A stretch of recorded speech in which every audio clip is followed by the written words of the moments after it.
Bulletin లో breaking news చూస్తున్నాం. Amrit scheme లో భాగంగా రాష్ట్ర ప్రభుత్వం చేపట్టిన ఈ టెండర్ల వివరాలను బహిర్గతం చేయాలని కేంద్రాన్ని కేటీఆర్ కోరారు.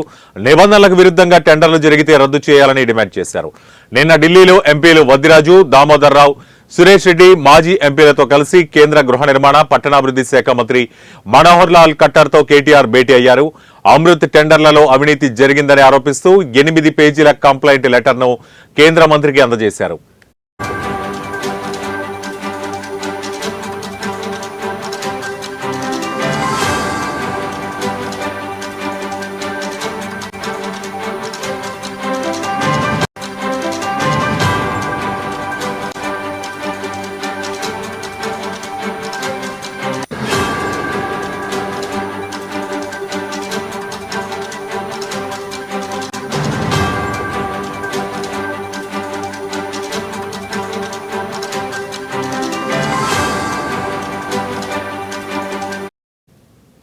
ఇక అమృత్ టెండర్లలో అవినీతి జరిగిందని ఆరోపిస్తూ 4 పేజీల కంప్లైంట్ లెటర్ ను కేంద్ర మంత్రికి అందజేశారు.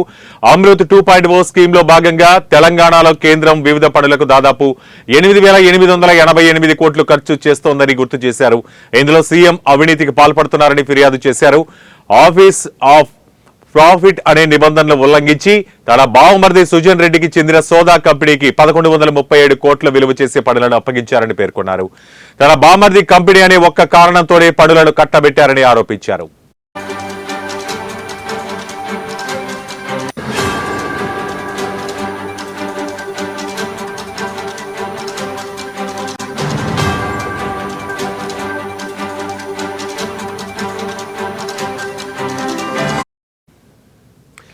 ఇక కంపెనీ 2021-22 ఫైనాన్షియల్ ఇయర్ లో కేవలం 2.20 కోట్ల లాభాన్ని మాత్రమే చూపించిందని పేర్కొన్నారు. అలాంటి కంపెనీకి 1137 కోట్ల పనులు అప్పజెప్పారని అడిగారు. పురపాలక శాఖ మంత్రిగాను ఉన్న రేవంత్ రెడ్డి అమృత్ టెండర్లను తన బామర్దికి అప్పగించడం ద్వారా భారీ అవినీతికి పాల్పడ్డారని కేటీఆర్ ఆరోపించాడు.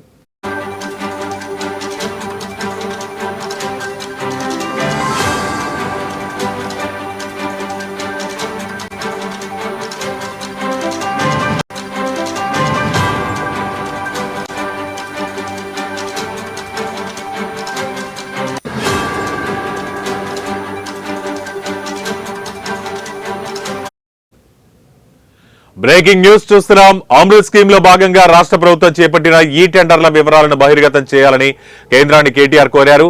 నిబంధనలకు విరుద్ధంగా టెండర్లు జరిగితే రద్దు చేయాలని డిమాండ్ చేశారు. నిన్న ఢిల్లీలో ఎంపీలు వద్దిరాజు, దామోదర్ రావు, సురేష్ రెడ్డి మాజీ ఎంపీలతో కలిసి కేంద్ర గృహ నిర్మాణ పట్టణాభివృద్ధి శాఖ మంత్రి మనోహర్ లాల్ ఖట్టర్ తో కేటీఆర్ భేటీ అయ్యారు. అమృత్ టెండర్లలో అవినీతి జరిగిందని ఆరోపిస్తూ 4 పేజీల కంప్లైంట్ లెటర్ ను కేంద్ర మంత్రికి అందజేశారు. అమృత్ 2.0 స్కీమ్ లో భాగంగా తెలంగాణలో కేంద్రం వివిధ పనులకు దాదాపు 8,888 కోట్లు ఖర్చు చేస్తోందని గుర్తు చేశారు. ఇందులో సీఎం అవినీతికి పాల్పడుతున్నారని ఫిర్యాదు చేశారు. ఆఫీస్ ఆఫ్ ప్రాఫిట్ అనే నిబంధనను ఉల్లంఘించి తన బామర్ది సుజన్ రెడ్డికి చెందిన సోదా కంపెనీకి 1137 కోట్ల విలువ చేసే పనులను అప్పగించారని పేర్కొన్నారు. తన బావమరిది కంపెనీ అనే ఒక్క కారణంతోనే పనులను కట్టబెట్టారని ఆరోపించారు. ఆ కంపెనీ 2021-22 ఫైనాన్షియల్ ఇయర్ లో కేవలం 2.20 కోట్ల లాభాన్ని మాత్రమే చూపించిందని పేర్కొన్నారు. అలాంటి కంపెనీకి 1137 కోట్ల పనులు అప్పజెప్పారని అడిగారు. పురపాలక శాఖ మంత్రిగాను ఉన్న రేవంత్ రెడ్డి అమృత్ టెండర్లను తన బావమరిదికి అప్పగించడం ద్వారా భారీ అవినీతికి పాల్పడ్డారని కేటీఆర్ ఆరోపించారు.